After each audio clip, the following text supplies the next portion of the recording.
Our investigative report last hour during our 5 o'clock news revealed how internal emails from the Portland Fire Bureau appear to contradict what fire officials told us on camera months ago. All right, let's bring in our investigator, Elise Haas, who first uncovered those potential fire hazards and code violations at this new Habitat for Humanity complex in Southeast Portland. And now Elise has stepped forward, and this is that you are asking the fire marshal some tough questions. Yeah, so we uncovered those potential fire safety issues at the Habitat for Humanity complex, findings that were later backed by the Portland Ombudsman.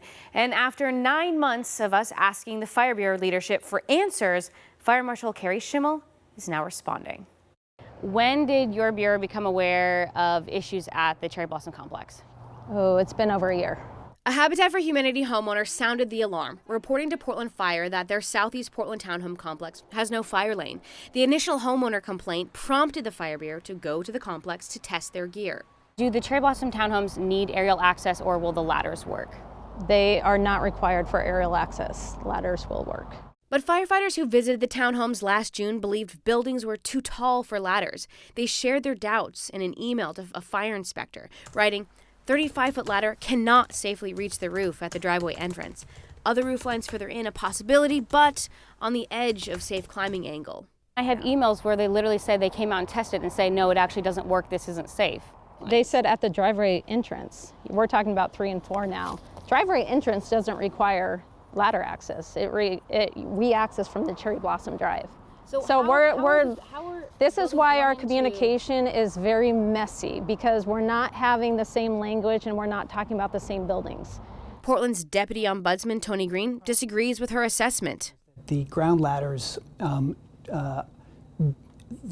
not meet best practices with the height of the building, and so they need to have an aerial access in there. Ahead of the interview, the fire marshal sent us this document. It shows the potential fire code violations flagged by the Fire Bureau's plans reviewer and whether the architect fixed those concerns before approval. You've sent us documents showing all of the parts on that check sheet, and the majority of them, you listed them as quote-unquote partially met. That's just a nice way of saying that it doesn't meet fire code. And we also have a couple of emails from Jason Birch himself. Jason Birch was, at the time, the assistant fire marshal who handled the investigation into the homeowner complaints. Jason Birch literally has in his subject line, code violations at Habitat built property, that the Bureau is going to be addressing the violations. So I'm just wondering, why are you standing here in front of me saying that there's no fire code violations? Because you're talking about on the plan review, it's not violations, it's requirement. Once something's built and they don't adhere to the plans, that's where it becomes a violation. So I think we're intertwining what's a violation I feel and like what's that's just requirements. Semantics at this point. What's safe and what's not safe? We have access.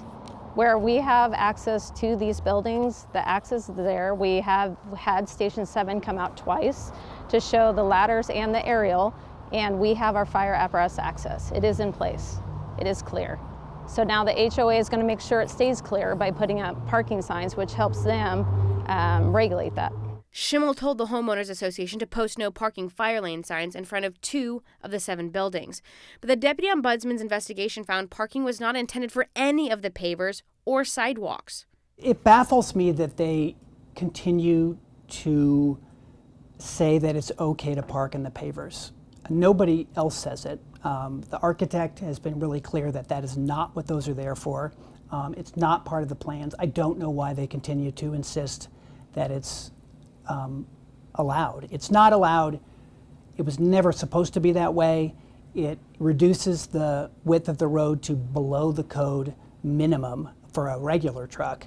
So I don't understand why they continue to say that. The Ombudsman had his findings. He felt like there needs to be aerial access and parking was an issue. What can you do?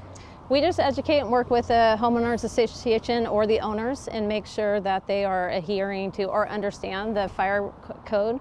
After presenting her the emails from the fire inspectors and the firefighters detailing their concerns, she insists there's nothing to worry about. The city's ombudsman takes a different stance.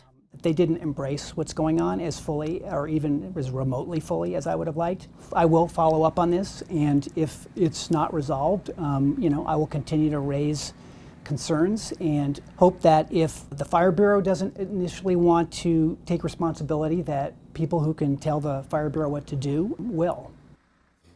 Fire Marshal Carrie Schimmel keeps insisting that nothing can be done about the building height issue until the architectural plans are redrawn to confirm whether the buildings exceed 30 feet, triggering the need for those larger aerial trucks like we've talked about. She claims that the plans would then need to be resubmitted to the building department. So when we asked what that process involves, the Fire Bureau referred us to Portland Permitting and Development, who then declined to comment on that and then sent us back to the Fire Bureau. And since then, neither city department has been able to provide us any answers. And I think what stands out, among other things, but really stands out to me is like, you showed that email, right? Initially, it was the one involving Jason, and you talked to him a while back.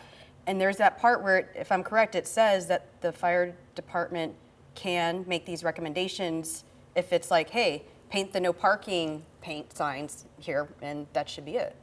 I mean, that's why we're all baffled. That's why the ombudsman's baffled. Like, this is, it's pretty straightforward what they can do, and like they've laid it out in all of their internal emails what they think they should do, but it just hasn't happened. And so that's what's leaving all of us scratching our heads, because this is about safety, this is about community safety, this is about firefighter safety. It shouldn't be this complicated. And the fire crews went out there at the request to see, are there anybody, and they said, the ladders don't reach. Right, it's not safe climbing angle. And then it was kind of like, oh, well, anyway. And so that's why we're holding, the fire marshal accountable, and we're asking her these tough questions, because, it stops with her. She's the one who is the one that should be able to move this forward, and so far she's the one who's kind of resisting. Okay, we'll keep us updated. You're going to continue to follow this. Of course. Obviously. Thank you. All right.